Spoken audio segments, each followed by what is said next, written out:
അല്ലാഹു സുബ്ഹാനഹു വ തആല പറയുന്നു, അല്ലദീന ഇദാ അസ്വാബത്തുഹും മുസീബ ഖാലു ഇന്നാ ലില്ലാഹി വ ഇന്നാ ഇലൈഹി റാജിഊൻ. ഒരു മുസീബത്ത് ബാധിച്ചാൽ ഇന്നാ ലില്ലാഹ്, ഞങ്ങളെല്ലാം അള്ളാഹുവിനുള്ളതാണ്, വ ഇന്നാ ഇലൈഹി റാജിഊൻ, ഞങ്ങളൊക്കെ അള്ളാഹുവിലേക്ക് മടങ്ങേണ്ടവരാണ്.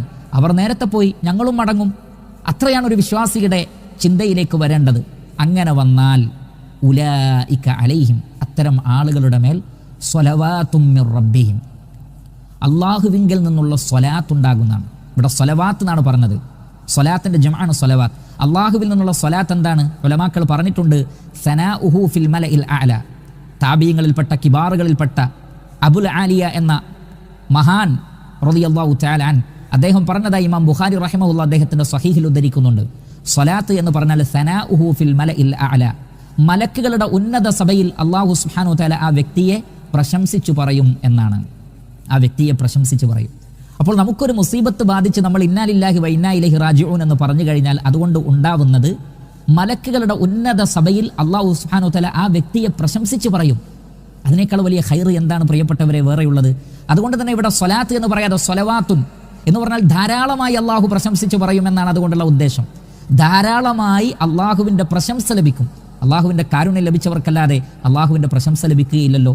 അപ്പോൾ നമുക്ക് ലഭിച്ച മുസീബത്തിനെ അങ്ങ് ആകാശലോകത്ത് മലഉൽ അഅലയിൽ നമ്മളെക്കുറിച്ച് അള്ളാഹു പുകഴ്ത്തി പറയുന്ന, വാഴ്ത്തി പറയുന്ന ഒരവസ്ഥയിലേക്ക് മാറ്റിയെടുക്കാൻ നമുക്ക് സാധിക്കണം. നമുക്ക് സാധിക്കും ഇൻഷാ അല്ലാഹ്. വിശ്വാസികൾക്കേ അത് സാധിക്കുകയുള്ളൂ. അൽഹംദുലില്ലാഹ്. അതുകൊണ്ട് നാം ഇന്നാ ലില്ലാഹി വ ഇന്നാ ഇലൈഹി റാജിഊൻ എന്ന് പറയുമ്പോൾ ആകാശലോകത്ത് മലക്കുകൾക്കിടയിൽ നാം വാഴ്ത്തപ്പെടും. അതും അള്ളാഹു നമ്മളെ പുകഴ്ത്തും. അൽഹംദുലില്ലാഹ്. ഇതാണ് ഏറ്റവും പ്രധാനപ്പെട്ട നേട്ടങ്ങളിലൊന്ന്. രണ്ടാമത്തത് സ്വലവാത്തും മിർ റബ്ബിഹിം എന്ന് പറഞ്ഞിട്ട് പിന്നെ പറഞ്ഞത് വറഹ്മ, അള്ളാഹുവിൻ്റെ കാരുണ്യം ലഭിക്കുമെന്നാണ്, അള്ളാഹുവിൻ്റെ റഹ്മത്ത്. അതുകൊണ്ടാണ് സ്വലാത്തും റഹ്മത്തും വേറെയാണെന്ന് ഉലമാക്കൾ പറഞ്ഞത്. മലഉൽ അലയിൽ അള്ളാഹു നമ്മളെ പ്രശംസിച്ച് പറയുന്നതിന് പുറമെ ആ വ്യക്തിക്ക് അള്ളാഹു ധാരാളം കാരുണ്യം നൽകും.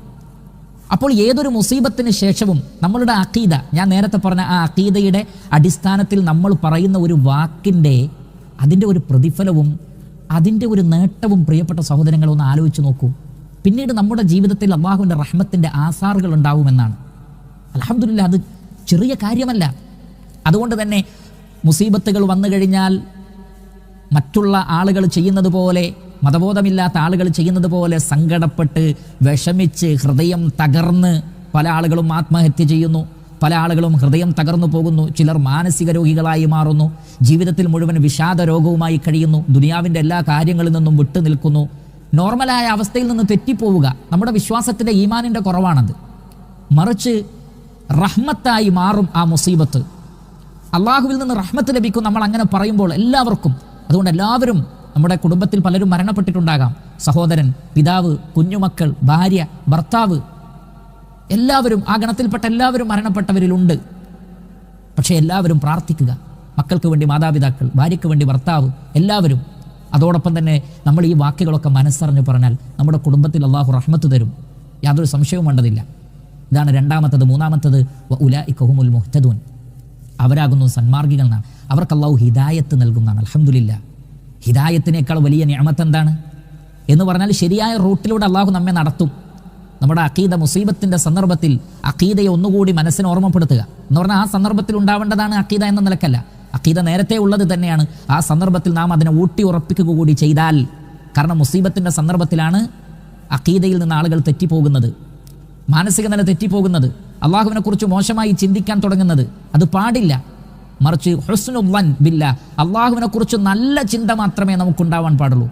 എന്തിനെൻ്റെ മക്കളോട് അള്ളാഹു ഇങ്ങനെ ചെയ്തു, എന്തിനെൻ്റെ ഭർത്താവിനോട്, എന്തിനെൻ്റെ കുടുംബത്തോട് അള്ളാഹു ഇങ്ങനെ ചെയ്തു, അങ്ങനെ ഒന്നും പറയാൻ പാടില്ല. അതൊക്കെ നമ്മുടെ അറിവില്ലായ്മയാണ്.